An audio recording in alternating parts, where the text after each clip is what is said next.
Well, I tried it, but the decision's been made, the die has been cast, and Techthusiasm is once again reaffirming its commitment to gaming on the PC, and the PlayStation 5 Pro new model, recently purchased and been playing and experimenting with, is back in the box, and it's going back to the store here maybe today or in the next couple days anyway. Within the next week, yes, I am going to stick to PC. So let's talk about kind of a few main reasons, 5 reasons, plus a little couple maybe honorable mentions about why I feel inclined to make this decision again, and yet another PlayStation is bought and is being returned. All right, so reason number 1, I have to go there right away, and that reason is just pure, flat-out fidelity. I have a 4090 gaming PC. There's an 11900K processor in there. I look forward to the 5090 coming out probably next fall in conjunction when a possible PS5 Pro may in fact ship, and I think we're going to see the same thing. A 5090 is going to run circles around even a PS5 Pro in much the same way that a 4090 runs circles around the consoles that we have today. I just can't not play with that level of fidelity. Running native 4K resolutions, turning on all these awesome graphical settings for fidelity, getting frame rates up in excess of 90, 100, 110, etc., and having VRR, particularly in the living room with the flat panel, to be able to run like unlocked frame rates very high and clean all of that stuff up. Every time I put games up against each other, A/B switching back and forth between a console version and a PC version, even including Ratchet & Clank, which we just played, looks phenomenal on PlayStation 5. Looks just that much better on PC. And I know a lot of folks, myself included, I watch Digital Foundry, I watch a variety of YouTube channels that do different platform comparisons, console to PC comparisons, and to me, I think a lot of the content out there in the discussion like undersells just how much difference there is, a step function in performance and quality difference, putting a console version and a PC version in your own space with your own eyes, looking at it and switching back and forth. I know like a lot of times folks tend to downplay those differences, like, oh, I don't watch still images, or you can only see those differences if you pixel peeps across the board. Like, that is not the case. Like, in my experience, being able to take games, turn them up to full 4K, tune them up in frame rate, and just turn all of the settings up, you know, to maximum or close to maximum as you can get depending on the game, there's no comparison, there's no substitution, and I just really want to always maintain that level of fidelity in my play. Only going to play all these games once, and I really want to maximize the experience of doing so. That's why even on the home theater side, of course, I still have a Kaleidoscape sitting here. I want to watch the movies in my theater the first time I watch them on something like that still, in comparison to streaming. So my number 2 concept has to do with game preservation. And this one may be a little personal as well. I've been buying games on Steam for a long time. My Steam library is pretty deep and includes actually quite a number of titles now that have been delisted. I have Batman Arkham Origins in my Steam library. I picked up Avengers there. I have some old, I think, Teenage Mutant Ninja Turtles games. And a handful or more of titles for sure that have been delisted from stores over time. And PC is where I had bought them, because I had always been building my PC collection in the background, even if I wasn't actively gaming on it at the time. And so I feel like PC is the platform ultimately for game preservation. PC doesn't have generations. Of course, when console generations come, PS3 to PS4, PS4 to PS5, etc., Microsoft has done a little bit better with this, but you know, we lose games. We lose access to games unless these platform holders see fit to include backwards compatibility and maintain those libraries. That's not the case on PC. You kind of borderline have an infinite level of backwards compatibility. As much as the reality is I may never actually go back and play some of these old games, I still just like seeing them in my library as I scroll through to get to something else. I remember playing that game. I've probably got my save file, my achievements, whatever it may be, on the PC there as well, and I have that memory. And I think going forward, I would have continued confidence in the level of game preservation, the level of library consistency, and whatnot that will be maintained on PC versus yet another generation of consoles whenever they may come. Number 3, almost kind of part and parcel with the game preservation idea, is the concept that PC is like neutral territory nowadays. PC is essentially both an Xbox and a PlayStation in one box. Hopefully someday we may even see Nintendo there, who knows. But for all intents and purposes, if I were to go PlayStation only, I am cutting myself off from the Xbox library and vice versa. And so I like being able to have one device that can serve the purposes of multiple devices and do it better than those other devices do anyway, for the most part. And so we basically then have essentially on the PC as a platform, we have that level of like gaming freedom. I think that will only continue to get better. We're only a few games away now, actually, kind of from Sony exhausting the more recent back catalog of titles coming to PC. We need Ragnarok. We're going to need Spider-Man 2, of course. We need Ghost of Tsushima. But pretty much I think everything else now we either have or it's been announced or on its way. Last of Us 2, of course, but it's getting the PlayStation 5 upgrade. It's going to be coming to PC in 2024, I fully expect. And I would bet we're only probably a year away or so from those release windows continuing to tighten. And who knows, Sony hopefully going day and date on PC, much like Microsoft does. The other element of this that's important too is how these publishers, these platform holders, Microsoft and Sony, have been in like bidding wars essentially and in competition to acquire as many game development studios and such as they can. I think that's going to continue as business just generally is tough. Times get tough. Consolidation is part and parcel of strengthening up and keeping some of these development houses in business. Microsoft and Sony are the ones that are going to be buying them. And again, having the neutral platform that can play all those games, I can rest assured that if Microsoft makes a big announcement that they're going to buy XYZ developer and I'm on PlayStation 5, I may be bummed out about that.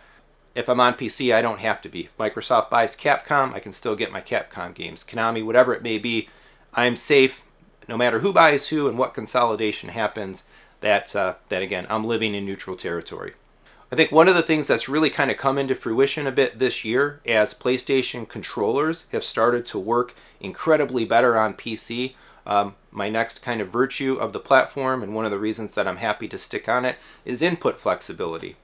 So it's pretty sweet to be able to have an Xbox Elite and a DualSense Edge. And if I'm playing a Sony game on PC, I can grab the DualSense Edge. If I'm playing something specific that takes advantage of the Xbox controller, I can grab the Elite. Because of the way Steam just got its updates nowadays, actually either controller works, and I'm really actually tending to have a bit more of a preference towards using the DualSense Edge anyway. More and more PC game releases on Steam are actually natively supporting the controller. We were just playing Ninja Turtles Shredder's Revenge, and wouldn't you know, my son was the first player playing with the DualSense Edge, and in fact, on screen there were PlayStation button prompts and stuff like that. Steam just did the update showing you very specifically what controllers types are supported by what games, and I think it's just absolutely fantastic.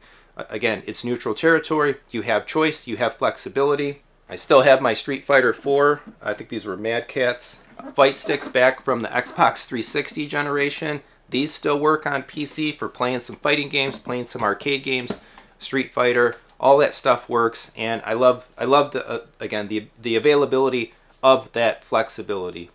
And I think we're only going to see Sony doing a better job actually of supporting the DualSense controllers on PC. They put out the applet that lets you update the firmware and stuff like that. That's an awesome first step. And I would expect we will see a PlayStation accessories app grow out of that, much like we have an Xbox accessories app already on PC as well, where you'd be able to do like the configuration of your more advanced DualSense Edge button controls and those types of things. As it is right now, at least the paddles and the elements, the control elements of the DualSense Edge do already work on PC now, which is also fantastic. We just need to go a little bit further and be able to fully configure and customize the controller, and we're going to be all set. Part and parcel with that, I have had personally some controller reliability troubles having a PC down here in the basement on top of the rack and gaming up in the living room, a floor up and a room over. But I've talked about this in some of the other videos. Since I've added that high gain Bluetooth antenna, we've had multiple gaming sessions with the family, playing with all Xbox controllers connected via Bluetooth, and it's been rock solid. Crossing fingers, knocking on some wood. I hope it stays that way. But that was one of my input reliability was one of my kind of pain points of PC, and I think I may have finally nipped that one in the bud.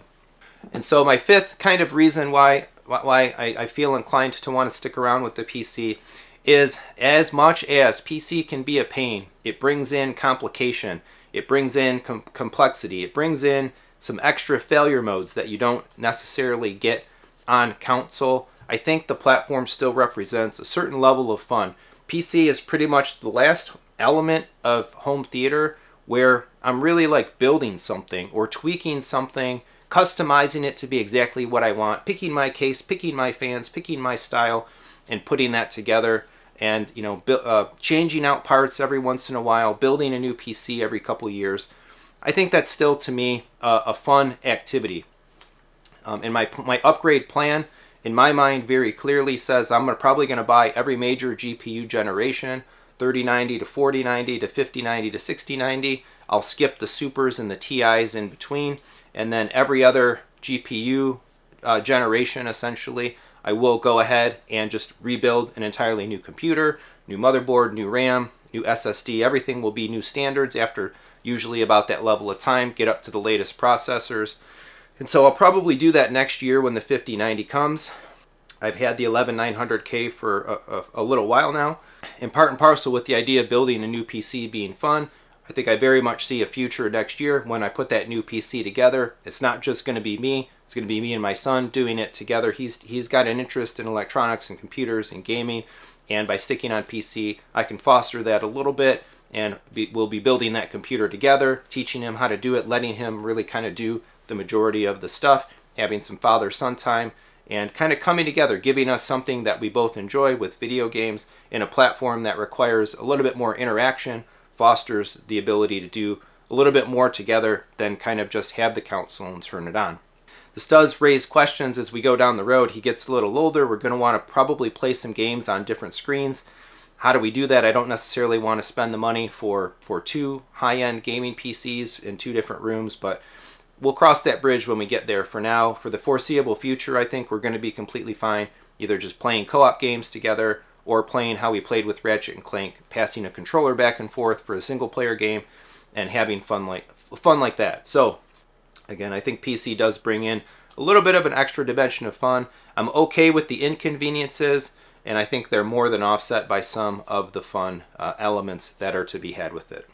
One of the honorable mentions that I did want to talk about, I don't necessarily consider it a pro. I know a lot of folks do, is the cost aspect of it. Yeah, on PC, you don't have to subscribe to Xbox Live or you don't have to subscribe to PlayStation Plus or and all of the ongoing subscription services that console providers have. That's a nice boon. Generally speaking, I think over the long run, you will get away with cheaper games on PC. Sales are stronger. There's more storefronts in order to buy codes and buy games from and redeem them on Steam. Although I think all the console holders nowadays do run pretty regular, pretty deep and good sales. I think there still is a little bit of an edge, give an edge to PC on the cost of games in general. However, I'm not putting cost or pricing in all of that as one of my 5 real pros for making this decision. In effect, PC will cost me more money for sure because I'm going to be buying a 90 level card. I'm going to make sure when I build a computer to use latest hardware, buy latest CPUs. I'm not building my PC out of used equipment, so I'm not finding a lot of value opportunity as I am spending more money for how I like to enjoy PC as a platform. That's okay. I'm happy to make that choice. But any cost advantages that I was getting out of not subscribing to a monthly service, console gaming service, and any edge that I may have in actually saving money on games themselves, I am more than offsetting probably in what I'll spend in hardware costs and stuff like that along the way. I guess some of that savings will take some of the edge off of spending a little bit more on the hardware side, but so be it. But again, I don't consider that to be a pro. And for all intents and purposes, consoles are not exactly cheap experiences anymore either. As we get into these pro consoles and maybe a PS6, Xbox next generation, who knows, maybe we'll be seeing $600-700 consoles. You got to buy the console, you got to buy some storage, so you're buying $100, $200 probably for an SSD anyway. Consoles have specific accessory and other kind of needs with them. And again, if you're buying, I guess, an Xbox and the stuff for it and a PlayStation, and the stuff for it, you're probably knocking on the door of $1,500 or so plus. Yeah, granted, that's just about the cost of a GPU only for a high-level video card in a PC. But the deltas are not extreme. We're not talking about many times the cost to go on the PC route than the console route if you do everything that there is to do on the console side of things. And then the other honorable mention for me as well, this one's maybe a little more personal, but it kind of spins out of the idea of preservation and where I bought my library, is I've really actually done more PC gaming in the last years than console gaming. And so very quickly, in a more contemporary way, like PC is where my save games are, where my achievements are, where progress on quite a few games that I've played, my son and I have played, and the family has played, that's really where it all resides. It resides in Steam. It's all in Steam Cloud. So for me, it's getting to the point where changing platforms comes with loss. As my son has been kind of, again, coming of video gaming age, really what he's known the most in our household has been Switch and PC. And so, again, a lot of the gaming that he's done, that we've done, that's where it is. And I've got a longer history of save files locked up in my Xbox account, and progress, of course. I had a pretty decent gamer score going for quite a number of years. PlayStation 5, I've got a couple platinums, I've got some good trophies, but Sony, in the way that they do cloud saves and stuff, I'm not really walking away from too much in terms of actually game saves. And some of the bigger titles, I haven't actually even played them on the PlayStation platform, so I'll get to enjoy them for the first time on PC, like God of War and Last of Us 2 coming up, the Horizon games if I decide to play them. PC is really where I'm at with that kind of stuff. And I don't really do multiplayer gaming much. Online gaming nowadays, getting together with my friends online to play a game. We're all at this stage of our lives where it's basically nigh impossible to get a group of guys together consistently on a night at a reasonable time and play a game together late into the evening. So that phase of my life is probably over for the time being. I'm going to more of a focus of playing games with my family and my son inside the household here, rather than playing a whole bunch of Destiny 2 or whatever it may be with other friends online. So I don't have any draw to stick to a platform because my friends are there. I do know a variety of guys that play on PC. I do know some guys that are playing some other games, and some of those games support cross-play and stuff anyway. So if it really came to it, I could do that. But one of the popular reasons to stick with the gaming platform, again, is usually because your friends are there. I don't have any friends. I don't have any active gaming friends, is really the right way to say that. So I might as well stick with the best platform that works for me, and again, where I've got my recent kind of history and built a connection to. So there you go. I'm gonna relieve the bank account, put the money back in it from this PlayStation 5. Yet another PlayStation 5 experiment goes back to the store. I think hopefully my mental draw to console will be satiated with this one, and I won't be buying any more PlayStations or consoles anytime soon. I guess maybe we'll see what happens when the Pro comes out. Hopefully the 5090 comes out just before, right around the same time, and then I won't even have a draw or a worry or a concern for whatever the Pro console may or may not be, if in fact it does even come next fall.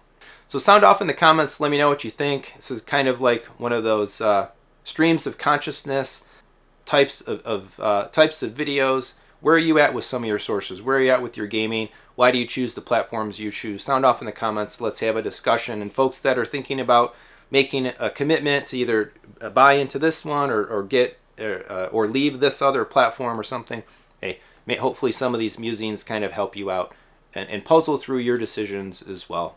No shortage of decisions to be made in home theater, AV, hi-fi, and all of that stuff. So thanks so much for watching. Please do all that regular YouTube stuff. Like, subscribe, hit the bell, leave a comment, share the video. And if you'd like to support the channel, lots of ways to do that down in the description. Shop with my affiliates, Audio Advice, Amazon, and so on. Leave a super thanks or any of that is always very much appreciated. Thanks so much for watching. Come on back for more home theater discussion and fun.